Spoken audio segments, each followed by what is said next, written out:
I'm curious to know a little bit more about some of the things that Tether is investing in that you're excited about. Can you share some of that? Yes, I'm very excited about the new areas of growth of Tether, right? So because it's all about disintermediation. So I think so. On one side, we are becoming one of the largest Bitcoin miners in the world. I believe that Mhm. it's very important to create independent miners that are outside of big regions like US or for example Europe. So we are investing in Bitcoin mining, especially when it comes to Central South America. We think is very important to have decentralization of Bitcoin mining, right? You don't want to have basically three public companies in the US owning like 51% of all the Bitcoin mining hash power. So it's quite interesting because doing Bitcoin mining is not optimal. I must say that. So if you have $100,000 and you have to choose if invest in Bitcoin mining or buying directly Bitcoin, 99.9% of the time is always better to buy Bitcoin. But the reality is that if everyone was doing that, the Bitcoin would have a problem, right? So because then you want to have as many miners and as many diverse miners as possible. And that's supposed what we realize, right? We are so invested in the Bitcoin industry. We have a big Bitcoin balance sheet.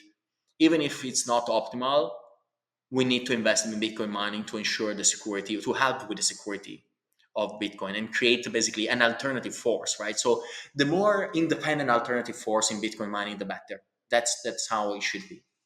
So that is one. Then the second one is artificial intelligence. We bought a majority stake in a company called Northern Data that is set to become the biggest independent artificial intelligence infrastructure provider. So basically, they have 24,000 GPUs from NVIDIA. When I say independent means no Amazon, Google, or Microsoft data centers, right? So I think I'm very worried about how where AI is going and the fact that um, it's already politicized. So you see how Gemini from Google or OpenAI are already being used, and so it's very worrying, right? So coming from the Bitcoin world, I thought that we should build AI that is local, that is privacy first, and that is disintermediated. People didn't put their medical summaries on Facebook, although they would put almost everything on Facebook. There was a limit to the things that were putting on Facebook, but now they're putting their medical information on ChatGPT to have a second opinion. So the that is very scary, and I think is there is a huge opportunity to build privacy centric and peer-to-peer AI system that are truly decentralized, that can leverage the power of our smartphones or laptops and the computers at home.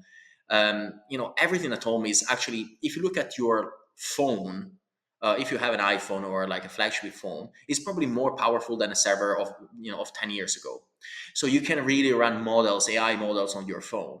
But most of companies and most of VC-led companies don't want you to do that, to build a technology that can run directly on your phone, because then how you can monetize it if you cannot access to the information of people and resell it and use it for the next thing. So, but again, Tether doesn't have to make yet another buck on everything. So we are working on this open source software development kit that we are going to release probably in the next 3 4 months, that allows people to run models locally on their smartphones, smart fridges, smart TVs, cars, whatever, right? So because they all this equipment and devices have powerful CPUs and GPUs, so that we can actually build technology that can run locally. And if I want my the best Paolo assistant, I need to pass to this assistant all my emails, all my chats, all my thoughts. I don't want that to be on cloud. I don't want to be, there is a limit, right? I don't want the most intimate thoughts that I have to be harvested by someone else. And so much. I mean, AI safety and so on. In my opinion, it's very, a very slippery slope. I mean, I don't want to have to trust someone else with my more deepest information. So we are investing a lot of capital to build something that is actually helpful for humanity and not helpful for a few people in the world. So that is one of the biggest focus that we have. We have hole punching kit, so we are the main supporters of hole punching kit. Hole punch is the peer-to-peer telecommunication protocol.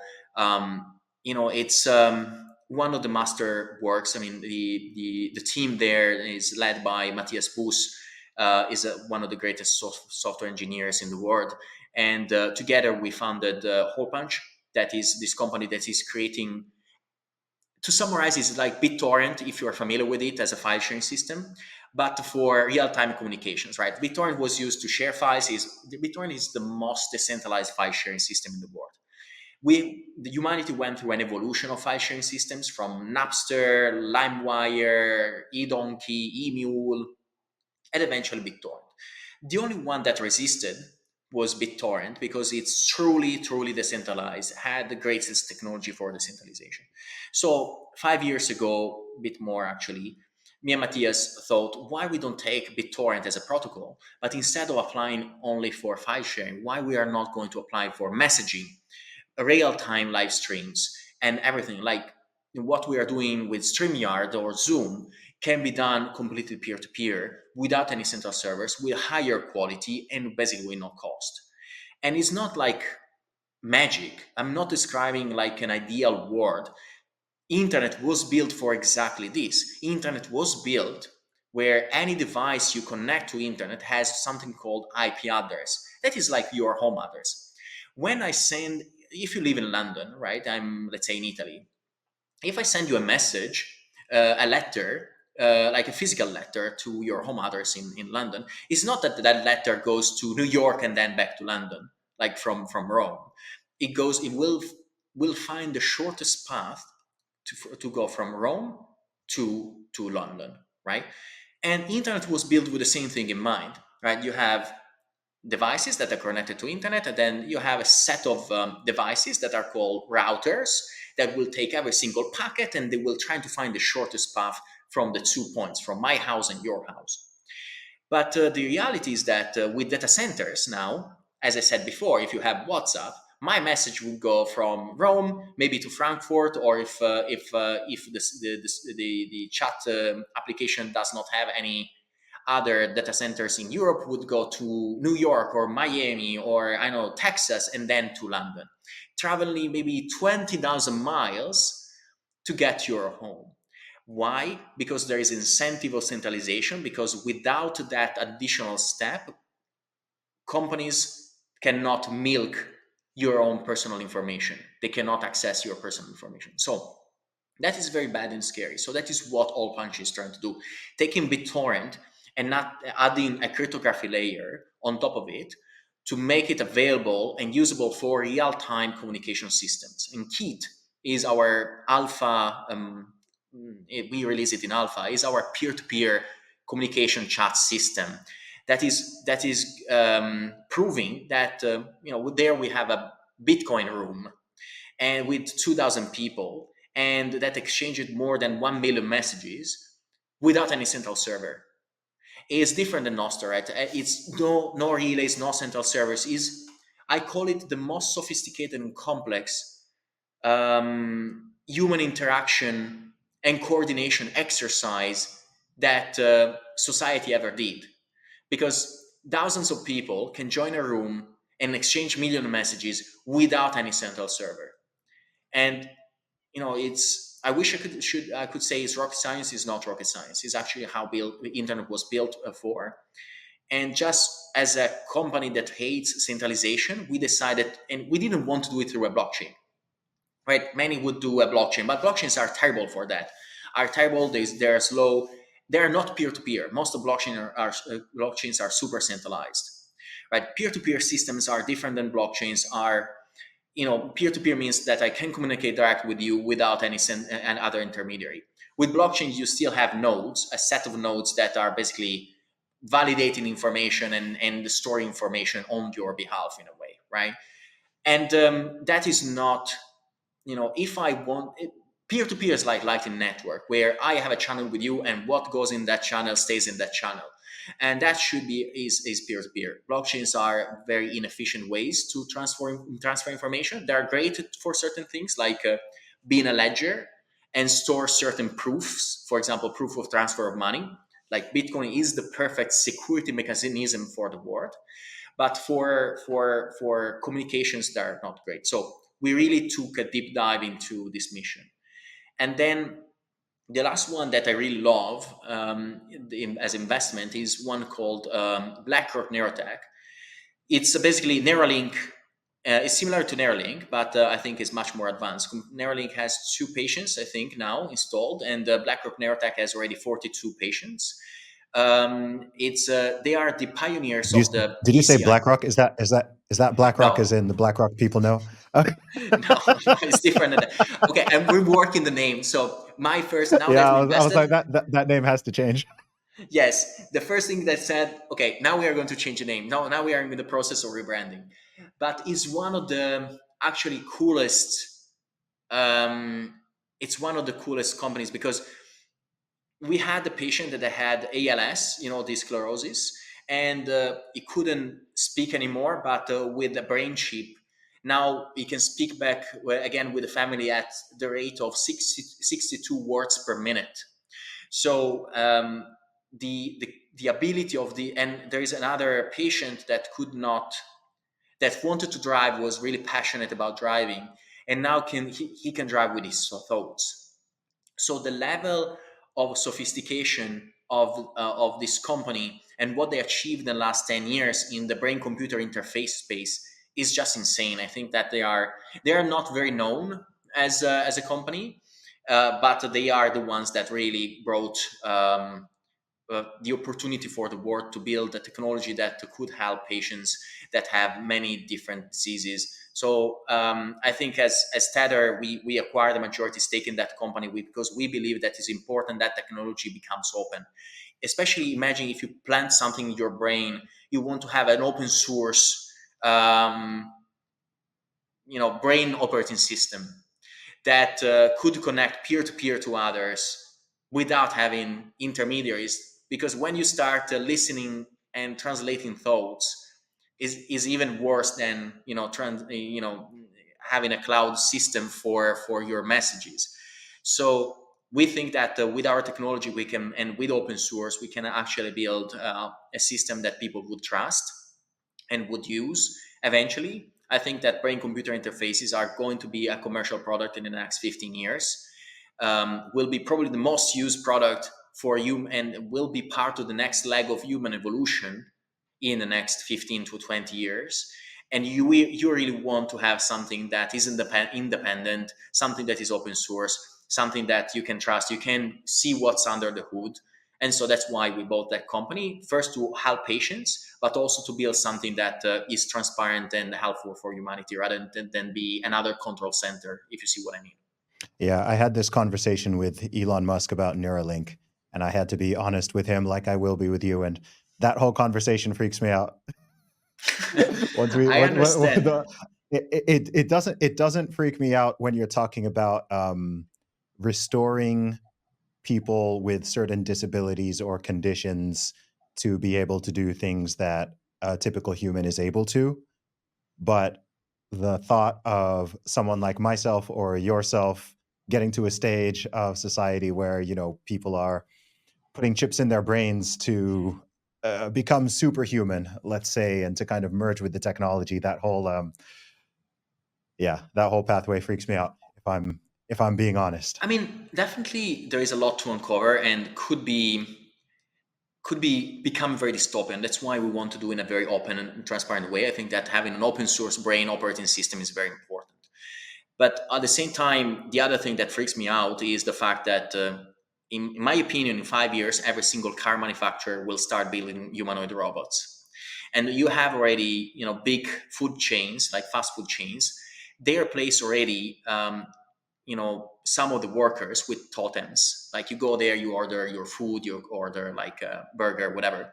But when eventually they already said that they will replace people with humanoid robots, because to build the humanoid robots will cost $20,000 and will have already access to all the information in the world. And so that is, in my opinion, in 10, 15 years, we'll have AI is growing like insanely. There are trillions of dollars that are put in AI and that will be put in AI and for the AI development. And so plus humanoid robots will become a thing. I believe that one way or the other, just to be pragmatic, although it scares me too, I think that humans will need a mathematical coprocessor to stay ahead of AI and the risks of AI. Maybe it's 0.1% chances that robots and AI will overtake humans, but I think that the only way out for that and for that event is to have humans that are very smart and have a great brain that is capable of great creativity to have a way to interact with the mathematical coprocessor. Right now, every single thought that you have in your brain is so colorful, is so dense of information.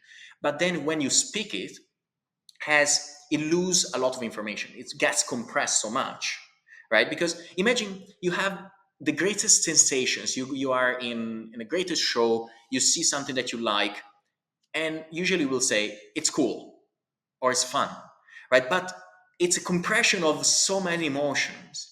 And if you think about any idea, if you want to innovate, if you want to create anything, the way we transmit it is through a natural language like English. That is, and you use a mechanical device that is your voice. So that's why it's so compressed, because we don't have a way to express all those details.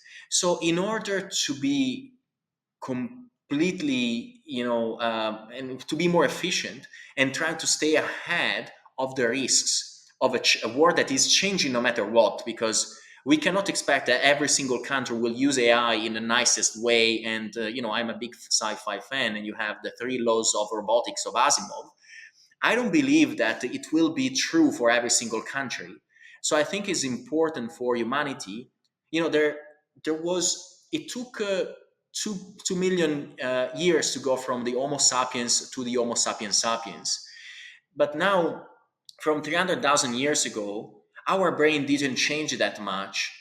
And in the last 50 years, with technology, we created so much information, so much noise around us, that our brain is not capable to filter that and to understand everything.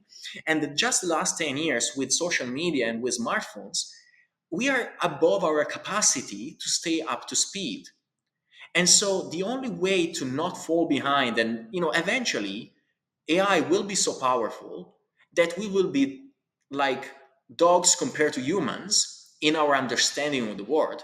And that scares me more than putting something in my brain. Maybe you could think I'm crazy, but to me, having that technology available as an hedge is like Bitcoin is the check and balances of finance. But we need something that is going to be the check and balances of a humanoid plus AI, robots plus AI world that is increasing and will grow at a pace that we might not be able to understand and foresee.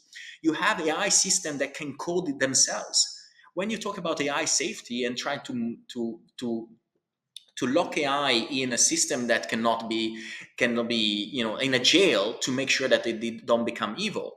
AI can code itself and could code itself out of that jail. Sure, we can try to create protections, but will be always erased against the empowerment of AI. So we need to be able to leverage the creativity in our brain, but at the same time we need to be able to reduce the latency between our thoughts that are very colorful and a way to experiment and test our thoughts in a microsecond level compared to what. Imagine now we have the thoughts, we have to type them through our hands to a computer. It takes days, seconds, hours, it doesn't matter. But imagine if you could get a latency of a few milliseconds. That is where the human brain will get to its true potential and will help us to survive for the next thousands of years, potentially. Human beings are the only species that are smart enough and stupid enough to engineer their own potential extinction. I agree with that. And that's why, I mean, we, in one way or the other, it's quite funny, right? Because now you have AI and robots that could cause our demise, and on the other Made side, by the humans. alternative, and the alternative is like having brain chips. But there is no way out, right? So the race towards innovation and also competition across countries is creating that. So our greediness as human race is creating that. So the only way to survive, in my opinion, is keep continuing creating check and balances that create a, an alternative push, an alternative force towards, a technology, that another technology that we are creating. If we go in one single direction and we don't have an alternative, is exactly like Bitcoin, then humanity will be doomed. The fact that Bitcoin exists is the check and balances for, it's basically the parachute for the entire world. And we need something, a parachute for AI and robots. And the alternative is not great either, but eventually, either we decide as humanity to stop and do all at once. That will never happen, so I don't want even to be utopistic. Or we have to embrace the change, and we have to try to make it in a way that is open, that is transparent, that is owned by the people rather than owned by a few corporates. Wow. Paolo, man, there's a lot going on here, and you've got your hands in a lot of different pies. A lot of things are happening. Before we close out, what are your? I'm sure you get asked this, but it's a very sort of basic question. But what is your? I'm not going to ask for a Bitcoin price prediction, but what? How do you see the Bitcoin and cryptocurrency market playing out over the next, let's say, 1 to 2 years? I think there will be a lot of consolidation. I think that there is too much noise, too many chains. I think there is Bitcoin and everything else to me. Bitcoin is now in 2024 is an interesting year, right? 2024 is the year of institutionalization of Bitcoin in a certain way. So I was thinking, I come from now 11 years of Bitcoin and always fought for its education, adoption. Um, and now what, right? So many people in our industry, there are four phases, right? There is first they ignore you, then they mock you, then they fight you, and then they accept you. Now that we have Bitcoin was accepted, all the fighters in our industry, all the people that were waking up in every single morning, thinking, I will fight for Bitcoin adoption, I will fight for education, I will fight for making sure that Bitcoin is understood by everyone. Now that is we are almost there, now that we have adoption, how our industry will change, the people in our industry, all the evangelists of the Bitcoin industry, what they're going to do, how we are going to, are we going to wear a suit and tie? Just, of course, figuratively, but how that will change is going to be very, very interesting. And that is quite exciting, because it's very rare to see the in such a short time see an industry that was so fought in the past to be accepted by people like Larry Fink, Michael Saylor, and so on. So I'm excited. I think that Bitcoin is gonna eat the world. And it's gonna be really the check and balances for all the illnesses of the financial world. And I'm just so grateful to be a small dropper in that ocean, to see it in the way I'm. I'm very lucky to see in this way I'm seeing it.